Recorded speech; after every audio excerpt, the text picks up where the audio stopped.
Hey, it's Malcolm. I want to show you my spiritual drive-through that I created. It's for you to use whenever you want. And what it does is it demonstrates the process of doing a mental scientific healing treatment, very much in the style of Frederick Rawson. So if you got about 10 minutes to hang out with me here, I think it'd be wonderful because I'm going to show you how it works and how you can use it. You can save your treatments, come back to them, and you can really gain some clarity here and learn how to apply the same method that he was using when he demonstrated things like retroactive healings, moving through time and space in thought, and then re engineering consciousness to reconstruct a different timeline where no illness existed and then proving its demonstrable fact. Also, he was able to, dissolve matter, in particular, bulletproof soldiers. He would teach soldiers that were going to go out on the battlefield this very same process, the mechanics of turning to God in prayer in a very scientific way. And prior to this, they were getting injured and killed repeatedly. But after doing this, not a single one was killed or even injured. And many of them declared that the bullets even disappeared right before their eyes. So, this is what I want to show you. And it's in a very simple drive through fashion. So, let's go through it and let's do an example. So, the first thing I want to show you is the quantum body. I created this chart and it shows you how to think spiritually. So, the whole idea here is we want to turn away from the material pictures.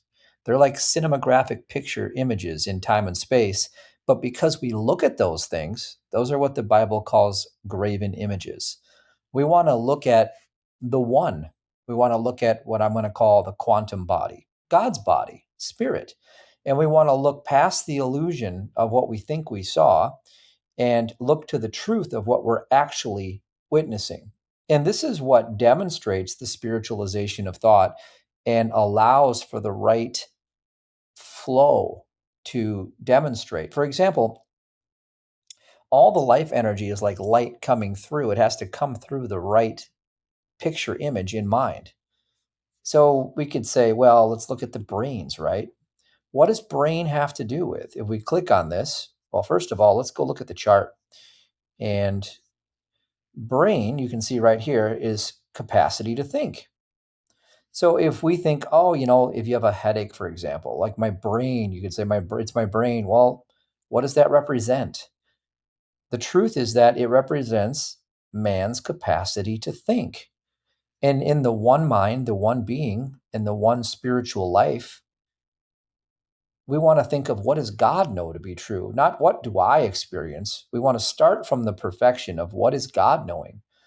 Is God in his reflection, which is man, is God having a problem with his capacity to think, having pain? Well, then man can't either, because man's the reflection. So that's how we simplified version would do a treatment. But you can see there's everything from the head capacity, all the different parts, to the body, all the different parts. And then there's everything from the lungs, the abdomen, to the skin. And then down here, you have even things like the lamb, the serpent, the worm, ox, what these things mean. So if you're looking at the Bible, water, you can even like dog, cat, things like that, wind, man. So you get a perfect understanding of what spiritualizing your thought looks like. Then you have the 7 synonyms of God here, mind, spirit, soul, principle, life, truth, and love.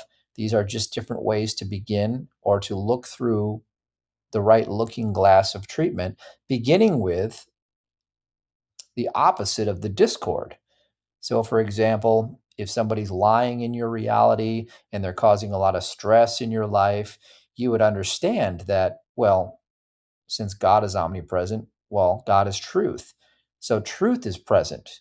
So, honesty is spiritual power. And see, just by turning our thought to that, we turn away from the material picture and we turn to the truth, because knowing the truth is what makes man free. So, anyhow, these are some interesting ideas. And for now, they're just interesting. But once you start to see when they work and they produce the results, Then it becomes an active science that you can demonstrate. So then there's another one with the how to pray, and it shows you the mechanics, but you're going to be able to go through the drive-through. So it kind of walks you through the whole drive-through. So the first thing is you turn to heaven. So you take your attention away from the material picture, and then you fix your consciousness on absolute good. So absolute good is the spiritualization of thought. Again, it's looking away from the material illusion, the cinematographic picture image, to the spiritualized reality of the eternal life, the one life, realizing that we reflect that life and we can never be separated from it. Number two, realizing God, right? Think of God as love, life, truth, mind, soul, spirit, principle, the one cause, perfect sense. Then step number three is we realize what man is. Man is God's consciousness, divine spiritual body, reflecting divine qualities. Man is not a material organism. Matter is looking at the right thing in the wrong way. So matter is looking at a glass darkly, as it says in the Bible. For example, like the heart. If the knowledge of God as love, circulation is joy coming direct from God to man, but we see it as, oh, this pump gives us life. So ultimately, we make a wrong computation and thought. And then because of that, we've put these graven images up in front of the fact that God is the only thing that's omnipresent. There isn't God and then a separate man that has broken body parts. It's a big, big difference in how you think. So you turn away from the physical heart and you know that the truth is that the knowledge of God as love is man's true heart, because that's coming direct from God to man as a spiritual fact. And then the circulation is joy. It's the circulation of God's love and joy. So that's how we realize the relationship between God and man. Step number one, turn to God in heaven, right? Our best concept is all that's required because God's judging our heart. He's not giving us an IQ test. Although we do learn along the way. So you practice these ideas and you learn and you get better, but God's not judging you based on what you do or don't know. In fact, a childlike innocence is sometimes better than anything else. But if you turn to God in heaven, turn away from the problem essentially, and you realize what is God, and then realize what is man, the reflection of God, and then you want to clear the three main evils, step number four. So the three main evils are, the universal evil, like the serpent, right? The is just an impersonal evil. Everything that we see as evil operating through the powers that be, all this stuff is impersonal. It's just the universal evil. It's been around since the beginning of creation. It's the darkness, the shadow, and then we want to realize the mortal mind is evil, right? Mortal mind, that's the universal evil. So that's the mind of this world. False medical beliefs. Okay, again, if you're looking at certain body parts and you're trying to create life out of matter, you're doing it backwards. Life doesn't exist in a physical body. Life exists. And it's just like when you look at your cell phone. You look at your device right now that you're listening to me. There's obviously life present because you're hearing ideas coming direct to you, and there's my voice and there's all this phenomenon that you're taking in. You're aware of awareness itself, and there's life present here, but my life is not in the device. So if you took your device and you smashed it, you didn't smash me. That's the same phenomenon when you go to the medical community. They look at the device and they say, oh, we found the problem in the device, but the life's never been in the device. So we separate that and we put life back in its proper place. Life is God. And then we reflect God. So we're getting by inheritance all of the qualities of God, and we're being sustained by God. And nothing comes between God and man. And to know that truth is the truth that sets you free. And that's what we have to prove in our thought until we get the realization. We have to work for it. And that's what the drive-through is all about. Number five is then we name the specific claim. So we're identifying what's the problem, what's the symptom, what's the false appearance. And then we're going to deny it. We make one quick denial. That's number six. We don't sit and deny it all day long. We just make a quick denial knowing that it's just the wrong thing. Okay, we're looking at the right thing in the wrong way. For example, if we see a car cut us off in traffic and somebody's angry and belligerent, we're seeing a separation from good. The right thing is that right where that man claims to be that cut us off in traffic, right there, God is, And God is peace, love, joy, kindness, gentleness, because God's a spirit and there's no law that separates and no law against that. And you might think that's just Pollyanna positive thinking, but it's not. It's actually thinking rightly. And that righteousness is described in the Bible on countless occasions because it's the prayer of the righteous that gets answered. It's the prayer of the right thinking that gets answered. So then you have number 7 is you give a full affirmation. And this is where you want to dwell. 7 is all about dwelling. Dwelling is a big word. See, dwelling is, the secret of the Psalm, 91. I will dwell in the secret place of the Most High. It's Psalm number 23, whatever. But Psalms about dwelling in consciousness, the consciousness of good, the consciousness of God. And if you look up the etymology for the word good, which is another way of saying God, you'll see from, the 1828 dictionary, 1828, I believe it's 1828 Webster Dictionary. There's about 50 different synonyms, 40 to 50 synonyms of the word good. It's a great thing to look at because you'll see all of the different ways you can perceive the allness of God. So then you have number 8 is you uplift and you be true to God. So the whole purpose of prayer is not to heal a mortal body. It's not to fix a bank account. It's not to improve a human condition. It's to be loyal to God and realize that God already is all in all, and we are seeking to demonstrate that. That's how you do a scientific prayer. So watch this video again and again if you need to hear that. And then you can ask some self-discovery questions. Here's some key rules for a correct treatment. And then here's the practice template, all in the chart here. So you can look this over and you can see the exact method of how to produce what they would call a miracle is actually just a method of discovery that you can use to turn within yourself in thought and demonstrate what already is, which is the truth that makes you free. So then we go through the drive-through and we just take whatever we got to work on and take it right into thought. So for example, we could say, I am having anxiety today. And then right there, you can pick whatever it is, that's fear or anxiety. How bad is it? Well, you could say it's a 9. How bad is it that I have to correct it? 9. How much peace do I have? Maybe a 1. How clear am I that I know the truth about God? Maybe a 1. Maybe there's nothing. So begin the treatment.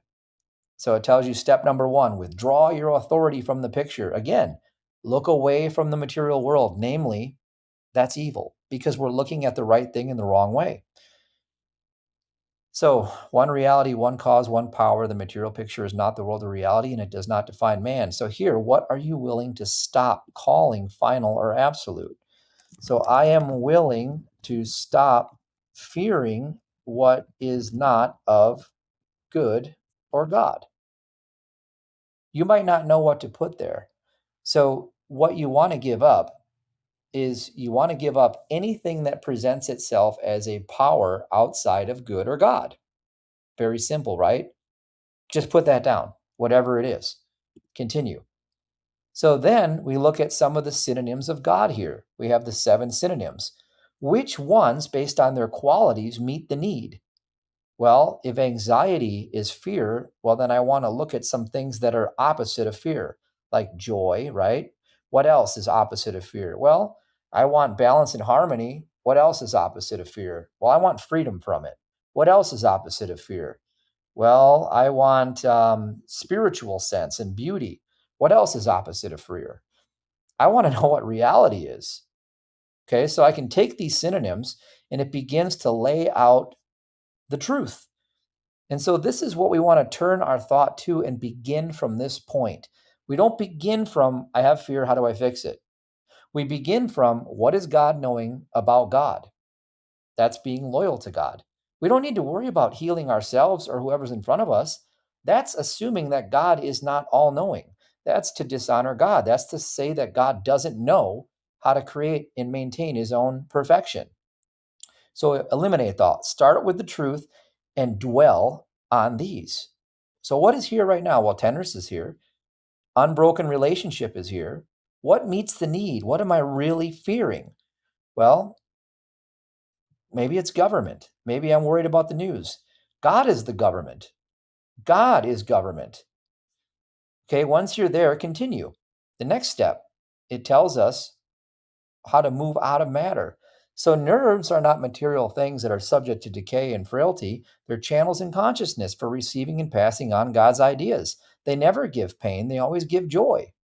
So man lives within love, reflects calm dominion, and cannot be separated from the order of principle. That's God. That's God's government. So now we want to continue, but you can see we know what step we're on. Okay, now we're going to clear the main evils. So this is the universal mind, the impersonal evil. Well, there is no second mind. There is no tyranny because there's not another mind that was ever created. There's no hostile intelligence. There's no, psyops going on because that would imply that there's a second power. Okay, well, there is no social expectation or social engineering or anything like that because isn't God all in all? Of course. And how can fear be present if love is omnipresent? God is love. So fear has no cause, no law, no messenger, no future or place within love. And it's not enough just to glance these over and think you got it. You have to work within your thought to realize it. You have to know the truth, not scan the truth. Knowing implies you don't think anymore, you know. So, which of these seems to be giving the picture the most authority? I'd say love is omnipresent because that's the one that seems to really meet my need right now. Put that in the box and then continue. All right. So the mortal appearance is there's a man having anxiety today. That's a picture image in time and space of some human mortal that's claiming to be separate from God. The truth is that the nerves themselves are channels in consciousness for receiving and passing on God's ideas. They only give joy. So the opposite perfection is that peace, safety, calm dominion, and ordered thought are ever present. That's what's right here. So now we're going to make our denial quickly. So the denial is just getting rid of the lie. In the world of reality, there is no fear and anxiety. The appearance has no place in God, no divine cause, no spiritual law, and no identity in man. And then we move on to where we're going to dwell. So this is where we dwell. All right. And you can see right here, God is infinite love and unbroken principle, ever present safety, order, tenderness, and peace. Man lives within love, reflects calm dominion, and cannot be separated from the order of principle. The spiritual fact represented by nerves is channels in consciousness for receiving and passing on God's ideas. Never pain, they give joy. Therefore, the real man expresses peace, safety, calm, dominion, and ordered thought. This good is infinite, present, active, and governed by the one mind. Nothing can interrupt, oppose, diminish, delay, or reverse the action of God. So there's a timer there. 30 seconds is not nearly long enough. Okay. You want to really just sit and think about this. And the good news is, as you continue, you can go ahead and you can say, okay, where's my stress now? It's at a 6. It went down a little bit. I'm still a little bit urgent. Yeah, I have about a 4 piece now. And clarity, I'm about a 4. So you can see, you can measure and monitor how close you're getting to an absolute realization. So Frederick Rawson said, every time you pray, it's always effective. You don't know how, when, or why things are going to work out. You just know that the action of God is to dissolve evil. It's to dissolve the lines of force, as he described them, that are coming to you, that are acting on you like tension on piano strings. So every time we pray like this, we're loosening the strings so they can no longer vibrate or oscillate in your reality, and you're detuning it out. You're getting rid of the very thing that is troubling you because it's always in thought, always. Even if it appears as a physical material condition, it's still thought because it's a mental universe. So now you can put down whatever micro shift you've had, less anxious, something like that. You can save your demonstration and you can download your treatment. Download it so you have it. So I'll save the demonstration, I'll download the treatment, and then it is done. And you can have a history where you can look at it. It's right there. So you have the method, you have the posters, the quantum body, and the begin. It's all right there for you. And the more you practice it, the better you're going to get at it. And you're going to notice that you do have dominion. Man was given dominion over the whole earth, but not if you're just going to be idle and lazy in your thought. You have to be proactive and stand porter at the guard of thought. And this is the spiritual drive-through that'll help you do it.